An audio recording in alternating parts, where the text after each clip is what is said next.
What's up guys, Joe here, welcome back to my channel, and today we are back with more Uno X Pro Cycling and another monument is on the menu today. But first, how pretty does our polygon look? Look at that, that is a thing of beauty if you compare it to pretty much any team in Conti Pro. I mean, look at ours, much more fleshed out. I'm loving it. But today, we weren't given the Amstel Gold race, but we have got into La Flèche, I think for a second year, as well as Liège-Bastogne-Liège, definitely for a second year. I remember we had a fairly decent result, I think, with Marcus Hullegard last season. We'll probably play some of the Tour of Yorkshire or Eschborn-Frankfurt as well afterwards. But guys, looking at our calendar, we don't have too long to go or too many races until the Tour de France is coming, and the Tour is coming quickly. It will be in 1 or 2 episodes, our first Grand Tour, our first Tour de France, so we have some planning to do. And looking at the objective planner, you guys can already see I have done some planning for the Grand Tours. Of course, we did get La Vuelta in the previous episode as well, but this is currently my Tour de France team. We have Magnus Kort, Hullegard, Tobias Johansson is going to be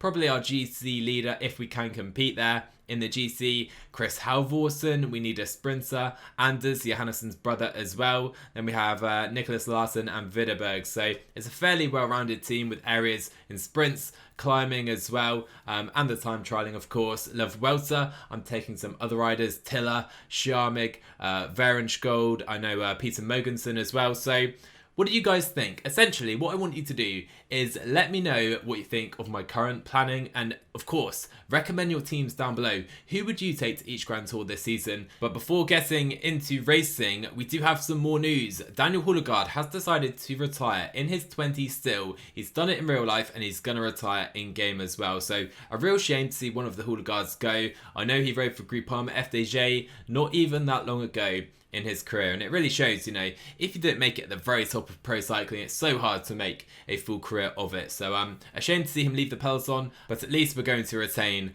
let's say, the better Hullegard.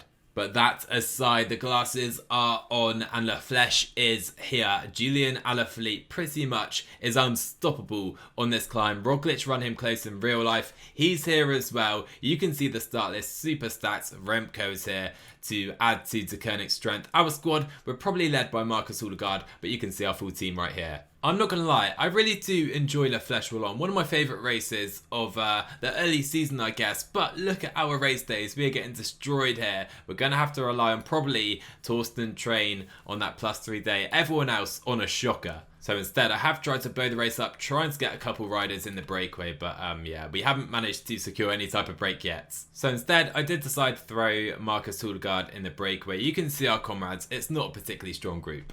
And on the first descent of the Motherboard, we already have 33 riders at the front of the race. We did have a fall though, a little further back, which does mean the pace of De Koenig has forced some big contenders out the back already. Degan Bernal was one of those riders who fell. Look how far back he is. He's in, I think, the 3rd group now on the roads. And now onto the second ascent of the Murderhoy we go. Van der Poel here. Many of the big favourites, I think, have slowly made their way back on. Evenepoel and Alaphilippe lurking to the front, and Hullegard just getting dropped off the back of the very guys at the front of the race. But we can just about get back on, and we still have a lead, to be fair. I thought we'd be caught by now. But this isn't ideal because Train has been dropped just out the back of their favourites group. Just 18 riders are here, and we are gone for the moment just off the back. Johannesson, I think, is going to have to spend himself trying to get Train back into this group. And luckily, there we go. There is a little hesitation, but now somehow right at the front. He was at the back last time we saw him, but let's take position, and Train's energy, it's not looking great. So 36 arrive at the Côte d'Aref. Of course, usually the Murderhoy is the decider of this race, but we do need to make sure we are there at least to compete for victory.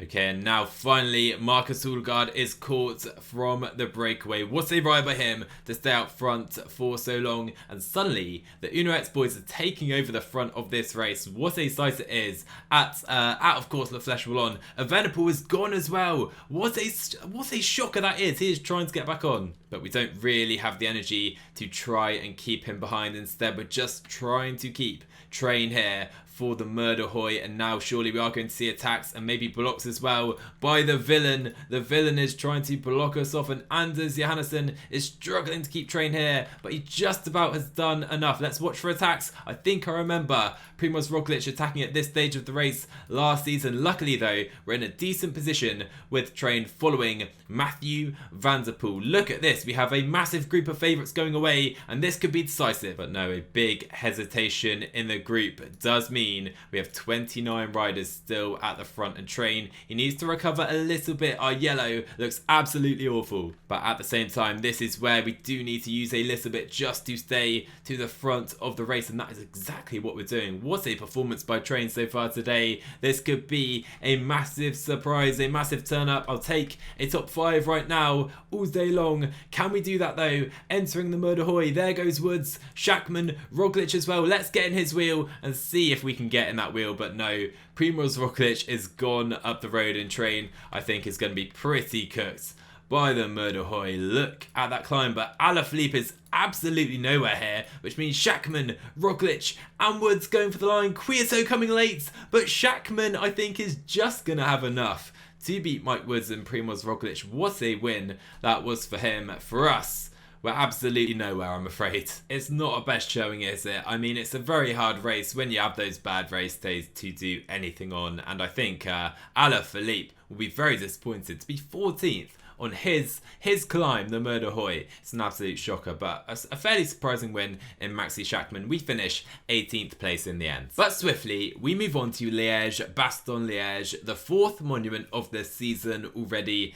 Roglic is the favourite. Schachmann surely has to be after his win at La Flèche. Will Alaphilippe return to form? For us though, we draft in Magnus Cort, who is very much required after that shocking day from the team yesterday. Away we go then, of course. We're going to try and get Jonas Widerberg in the breakaway, as always at the Classics, but this excites me because Rasmus Tiller, a rider who almost never for us has got a good race day, finally a +3 in a big race for him that kind of suits him as well. Cannot wait to see what he can do here. I don't think Tobias is going to be allowed in the breakaway as well. Let's see. And there it is, breakaway confirmed already. 4 riders up the road, Widerberg and a couple others. Pedrero, a fairly good climber, but yeah, Widerberg, our man for the breakaways. Actually, we are having a few more attacks, but I'm pretty sure Pippo is going to chase these down. And sadly, this group has just got even weaker because Pedrero, the best climber here, has just fallen. And I was up for waiting, but sadly our breakaway companions pressed on. Pedrero is caught, and 2.5 minutes up the road we reached the Côte de Montsoleil, and really this is where Liège gets underway. Oh, but we're hampered by another crash here. Tobias Johannesson falls alongside Romain Bardet. That could be pretty big for the race. And I am finding, sadly, that Tiller's mountain attribute making it very difficult to stay to the front on these uphill sections. So yeah, could be a difficult day for us again. Okay, so Widerberg is left with only one comrade right now. Scharmig's on the front. Let's sit up. We don't need to press on right now. Let's try and maybe bring things back together. If this race is easier on the uphill sections, definitely suits us and Rasmus Tiller. Col de Rosier is up next, and still we have a massive group of riders together. Widerberg is caught, but now look at Jumbo-Visma turning it on for Primoz. Well, I can't lie to you guys, there's been very little fun about this race so far. It's all been about nursing Tiller over the climbs, and the Côte de la Redoute, I think, is going to explode this race. Here we go. Tiller has made his way some way to the front, but still, he's much behind most of his colleagues who have much less energy. Quite a strange scenario to find ourselves in, and still, Jumbo-Visma are the team blowing things up as Remco comes to the front as well. And here we go. The race is starting to explode. We've had some attacks. Ilan van Wilder is attacking right now. Also, Clément Champoussin is trying to attack, but still, look at the size of the group we have left at this stage of the race. Over 60 riders, and we don't have too much climbing left. And here we go. This is where the favourites make their move. Roglic attacks on the Côte de Forges. Strange place to try, I must say. We only have one major difficulty left though. And if we can get these guys over, it's going to be massive for us. Tiller is still here. He can sprint fairly capably as well. And so Remco Evenepoel leads a group of 41 riders into the Côte de la Roche-aux-Faucons. Of course, this is where the final attacks will be placed. It's a mad climb, mad percentages, and this is where Tiller just needs to hold on and do his best to stay with the rest of the favourites. And there goes Roglic straight away. Remco as well is trying to press away. Remco Evenepoel on the attack at Liège. Roglic follows, and this is so difficult. I'm not sure we can follow. I'm not sure it's sensible to try and follow at this stage of the race. Maybe if I follow David Gaudu, as Houligaard is done, Kort Nielsen is done as well. Tiller just trying to snag a wheel of some of the other favourites. Mohoric is here as well. Let's get in his wheel perhaps at this stage. Our yellow is not looking good as Roglic has gone ahead and dropped Remco Evenepoel. Cosnefroy is trying. Alaphilippe as well. Now he's seen that Remco is in trouble, but Roglic is looking brilliant. I'll tell you who else is looking brilliant though. It's Rasmus Tiller, just about over the top, and Remco in TT mode trying to catch Primoz Roglic, who has escaped. Tiller is still in the second group. Bardet is back in. Schachmann, the Flèche winner, is here as well. Mohoric tries to close. Primoz has 35 seconds with 9k to go. And I think we find ourselves in a pretty similar situation to last season. We can't really contribute to this chase. All we can do is sit on the very back, and I think we're going to have to settle for a runners-up position today at best, because Primoz Roglic has almost a minute on the rest. So here we go, 4k to go. It is going to be no better than a runners-up position. We have Matej Mohoric on the attack right now. Tiller just trying to surf the wheels. Benoit Cosnefroy is the wheel I am going to take at this stage. And yeah, I'm not sure what Mohoric is doing, to be fair. Into the final kilometre, Rasmus Tiller can launch his sprint, going for second place, and that is all it's going to be, I think, today. Maybe third, and it's a very good result here. Primoz Roglic wins by a mile, Schachmann second, but Rasmus Tiller gets third place in Liège-Bastogne-Liège, and for that we can be very, very happy with him. We were literally clinging on over the top of the Côte de la Roche au Faucon, the final climb, and what a result. It was so worth it. Rasmus Tiller, third place in Liège-Bastogne-Liège, and that is probably the most respectable result of his career so far. He's won a lot of races with us, but that was something else. I mean, looking at his palmarès, you can see some of his highlights from the first season, good at the Arctic Race of Norway as well. This season, top fives at Liège and Strade Bianche. What a rider he is turning into, still just 25 years old. And looking through the rest of the results, to be honest, no massive surprises, but you have to say Lulu has not turned up to the Ardennes this season. And so that really wraps up the first half of the season, or the first section to the season, in my opinion. Of course, the Giro is to take place over the next month or two. We won't be there. We weren't invited by the organisers, not sure why. And we have a bunch of Continental or .Pro, .1 races to take on. Of course, Norway stands out being a home race for us, but if there are any specific races you'd like to see here, definitely let me know in the comments below which you'd like to see ahead of the Tour de France. I think I'll just do one episode with all of these races, or some of these races, before the Tour. We'll do the Nationals as well, and yeah, today I think we'll finish with the Tour de Yorkshire quickly, and Eschborn-Frankfurt as well. And you may have thought on the objective screen earlier that I hadn't actually done any objectives. I have for these races. They're just given to riders who really are lower down in the team rankings, because our big riders, they need a rest ahead of the Tour. And so on first glance, the most expensive riders are 30 points. Of course, we get 30 to start with. We will get 60 in total. Sam Bennett, pretty interested in riding for Uno X, is the world champion for some reason. But let's really dive in and take a look. So what I've done is sort every single Danish or Norwegian rider into this search, ranked by rating, and taken a look at the riders available. So the likes of Tobias Foss, not available. Kasper Askren, sadly, they have further contracts this season, so we cannot simply sign them. However, there are plenty of riders here who are tickling my interest straight away. Jonas Vingegaard, 30 points. It's too much, I think, for me. I think, guys, we can rule out signing this man, but that doesn't mean we're not going to get a big GC talent. And that is because Matthias Skjelmose Jensen, 21 years old. Look how well-rounded this man is. And I think having Skjelmose is going to help so much, if we can get him, of course. Getting a little ahead of myself, because Tobias Johannesson is not the best time trialist in the world. Skjelmose can do it all. Very well-rounded, very different type of GC rider, more of an all-rounder. So I think if we can get Skjelmose as a top priority, that would be fantastic. Mikel Honoré, a rider so well-rounded, working all the time for his teammates at Deceuninck Quickstep, or Quickstep V right now in game. Could we bring him in and give him a leadership role? Could be a rider for the Ardennes, like the Flèche. We didn't have a rider there who could really perform Same goes potentially for Andreas Kron. One of those two could be really, really nice in our team. Now I've sorted just to see riders out of contracts, and of course we have to consider extending riders currently with us. Tiller, Halvorsen, we need to extend them if we want to keep them. And there are many riders right here who we need to extend if we want to keep them in the team. Wrestle, Train, crucial domestiques who have been so good to us. Abrahamson, such a solid, well-rounded rider. We want to keep all of these guys really, and I don't want to let them go. We're going to need to really give a lot of points for that. But I think this is the perfect building blocks for us in the dossier. We have Skillmoser, Andreas Kron, more of a puncher, more of an Ardennes rider for us right there. Skillmoser, like I said, for the GC. We have Halvorsen and Tiller, two of our best riders in our team. We don't have too much strength in the sprinting department, so keeping Halvorsen has to be a priority. But guys, let me know down below who you want to sign. I'll show you on screen again all of the available riders to us. If you have any preferences, any riders you think would be a great signing, definitely let me know down below in the comments. I'll show you some attributes very quickly as well, so you can see that maybe by the time this video gets to you, Michael Valgren will be the world champion based on his current form in real life. But guys, let me know, who do you want for 2023?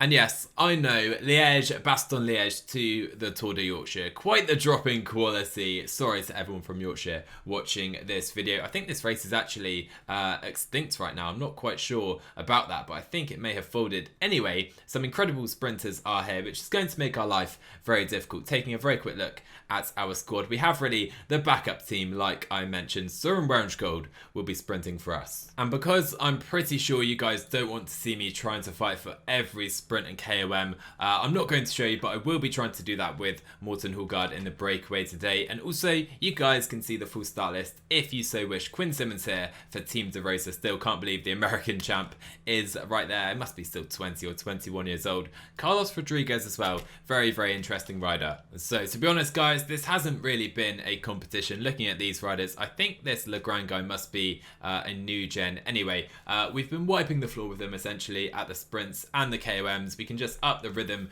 most likely and take this without even attacking. Stallert is gone for the day. Evans trying to cling on, and Hulgaard really, I think, displaying his class in this breakaway. You can see Evans is not going to get near him. There we go. Can roll across the line and take the KOM jersey. Okay, 6K to go. I was trying to follow world champion Sam Bennett with Søren Werenskjold here, but he was really blocking us in, so I have managed to escape to Nicholas Larsen's wheel. Don't really want to press it on the climbs with Werenskjold on this -2 not a good climb as is. I've realised that Cav is here to lead out Sam Bennett. This is going to be, I think, tricky is the word. But anyway, Nicholas Larsen is doing his best to put Werenskjold in the perfect position. There is Tim Malier. Can we grab his wheel? No, we can't. Into the final kilometre with Søren Werenskjold. Maybe going a little late with all of these corners, and look at the acceleration of Malier and Sam Bennett, and Tim Malier is going to beat Sam Bennett here in the Tour de Yorkshire. I think we're going to get a top 5. Are we just about beating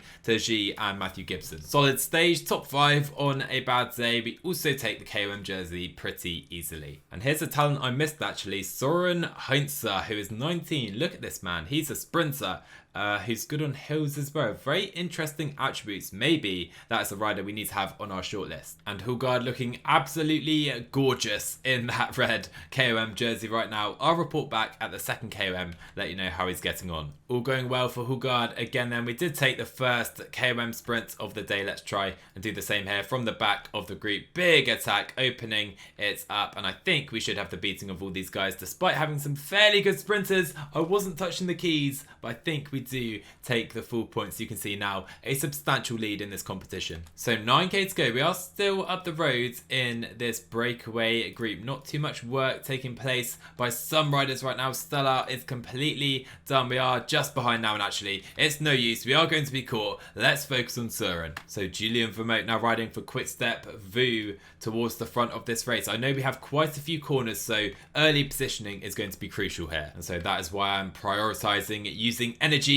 early. And did you see that block? Søren Werenskjold blocked by, I think, Edmondson right there for, I think, Fitbit Scott. Anyway, Abrahamson, get out of the way, my man. Nicholas Larsen trying trying to lead out Søren. We're going to go early. We're going to risk it. Try and keep this good position at the front of the race. And let's go for the line. See what we've got here. Gibson, Chimolai, they're all coming to the line. We are going to crack just before the finish line does arrive for us. It's going to be a close finish, but Tim Merlier takes his second victory in a row. Cav and Sam Bennett, second and third for Quickstep. Sadly, that tactic did not come off outside the top 10 for us today, but Hulgaard securing really that KOM jersey. But Eschborn-Frankfurt gives us a break from Yorkshire, thankfully, and Halvorsen is going to be leading us in Germany, of course, today, but Sturven, Mohoric, quite a few very talented riders are here. But wow, this could be a fairly quick one today. Look at our race days. We are suffering minuses on every rider,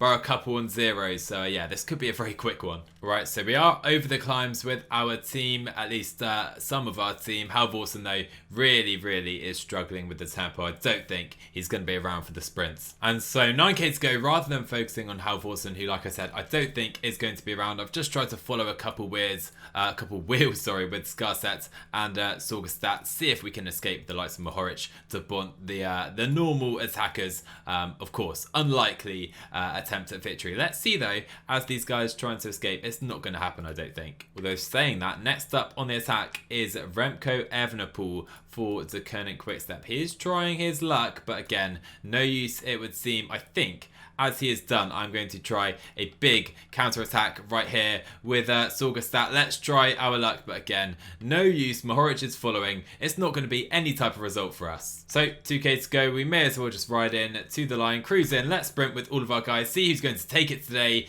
Primoz Roglic, surely not, is going to win Eschborn-Frankfurt. Instead, it's going to be Dries van Hestel. What a result today. Massive surprise. Covey rounds out the podium, and for us, it's an absolute stinker. I actually do quite like racing this race, but we had the reserves out, like I said. Halvorsen was here, not really a reserve, but yeah. A stinker. Let's move on very quickly. Let's return to the comfort of the Tour of Yorkshire. Hilly one today, heading into Sheffield. And of course, Hulgaard is going to chase the KOM points today. Nice to see a Rwandan up the road in the breakaway right here. Quite a lot of points available, so we do need to be a little careful. Again, I'll probably collect most of them off camera. But what I will say is we have by far our best opposition so far for this KOM jersey. Freitas and also Callum Scottson here for Fitbit Scott. This is not going to be an easy day in the saddle for Hulgaard. You can see Freitas he's quicker than us and probably better than us for this KOM jersey. Luckily, we have a nice buffer. And I have been trying to nurse Søren Welsgold along, but now we have a much bigger rhythm at the front of the peloton. Could be difficult for him, despite that plus day, to get to the final today.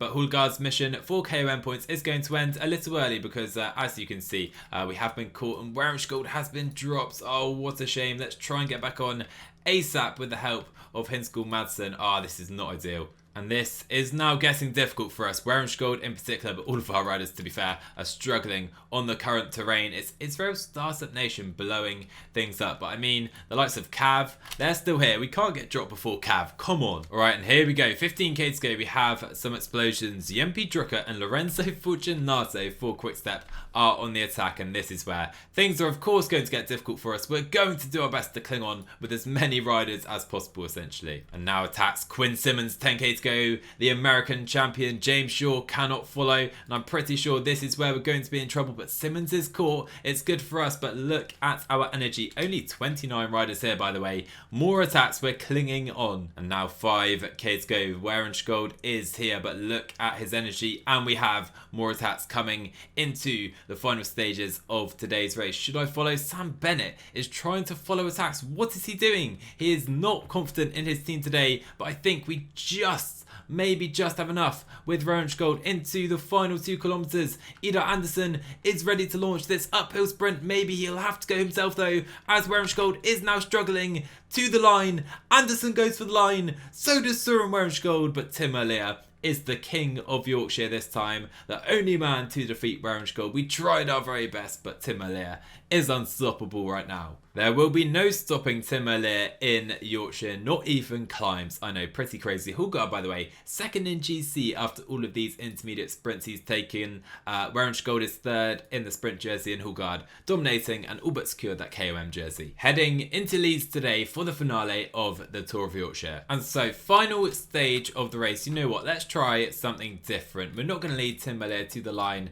for a fourth time in this race out of 4. Let's try and make it difficult from the off. We have some climbs to try something. Let's just go for it here. Okay, so what has instead happened is the peloton have let my team go. 4 riders from our squad are now off the front of the race, with Ramirez of St. Piran, I think. It's going to be a bit of a lonely day for him. We're going to try not to bully him too much, but yeah, we're actually being allowed 2 minutes here with 4 riders in the breakaway. And to add to things, we have been now joined by some good riders. I know Cameron Meyer is here. We have Cyril Gauthier as well. So 7 riders in total, 4 from our squad. What an interesting stage. We have 5 minutes on the peloton, and I'm hoping that the least we achieve by doing this is dropping good riders, and that is exactly what is starting to happen. Jasper Philipsen is out the back for Alpecin Phoenix. Okay, Hulgaard's turn is done now up the road as well, just before that KOM. Doesn't matter, he's already pretty much won that jersey. Let's stay to the front of the group. Hinskell Madsen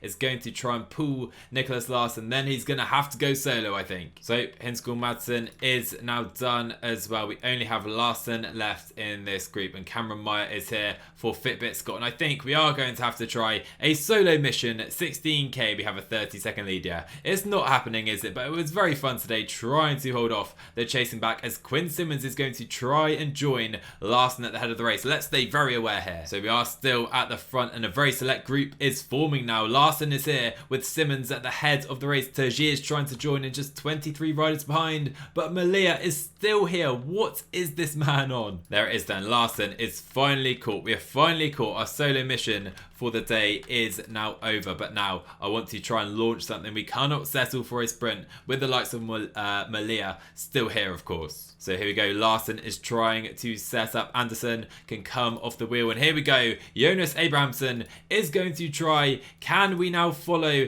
him to the line? Let's go. Abrahamsson going all the way to victory. 5k to go. Do we have enough left though? Simmons, Healy and Tergy are trying to follow. Surely Malia is still not here, and he is. Oh my words. But up the road, Abrahamsson trying to end the Tour de Yorkshire with fireworks for Uno X, but Tergy, Healy, Simmons, they're all coming. So is the rest of the peloton, and we're now struggling for energy. Oh my word, they're going to get there. They're going to catch us right now. Abrahamsson going for the line. Anderson go for the line behind as well. It's not going to be victory today. I think Quinn Simmons is going to win in Leeds. The American champion Sam Bennett almost survived and got there as well. In the end, we get absolutely nothing out of the day, but we ignited this stage and tried our best. Can you believe it? Finally, Tim Merlier was dropped. He was dropped, which means he is going to lose the Tour de Yorkshire, and Sam Bennett steals it just ahead of Quinn Simmons. That third place